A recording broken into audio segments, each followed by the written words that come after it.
very scripted, they're formal, they have to hold them, that's why they hold them. So it's the corporate business is being discussed. The vast majority of people there, 25, 30 people, are all CCA board members, officials, executives, shareholders, and so on.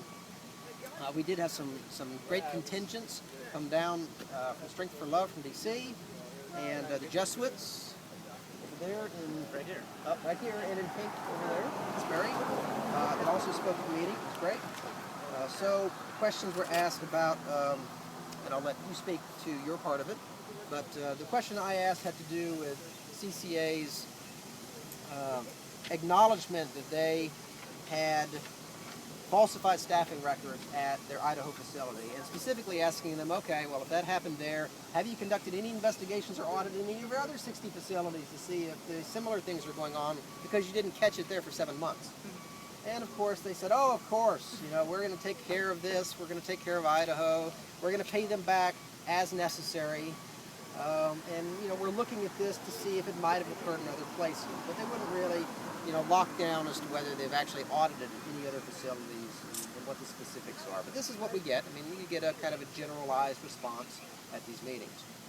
Now, before asking my question, I did request a moment of silence to respect the memory of Caitlin Carithers, the CCA officer who was killed at the Adams County Correctional Facility, which they put, ironically, on the front page of their annual report, which I think is in very poor taste, considering that they had a massive riot at this facility last year, then one of their employees was killed.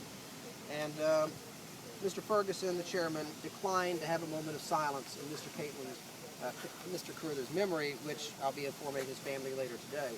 His family has sued CCA since then, so there's no love lost there, but I think it was incredibly poor taste for them not to hold a moment of silence for Mr. Carithers.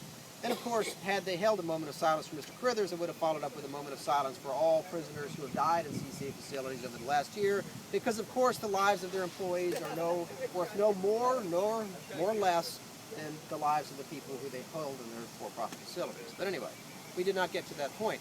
Then we had another great question from another shareholder about prison rape and sexual abuse in CCA facilities, and why those incidents continue to occur even though CCA has promulgated standards and is training their employees. And their basic response was, hey, bad things happen to bad people sometimes.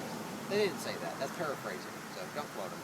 But basically, we take care of this when it comes up. We do the best we can. We try to hire the right people. We try to train them, but things still happen. And when they come up, we address them on a case-by-case basis. Well, which is a great response, but I think you need to be doing more than a case-by-case basis after rape and sexual abuse happens. Yeah. You need to be doing something proactive before it happens. But anyway, so there you have it. And would you like to speak to your part?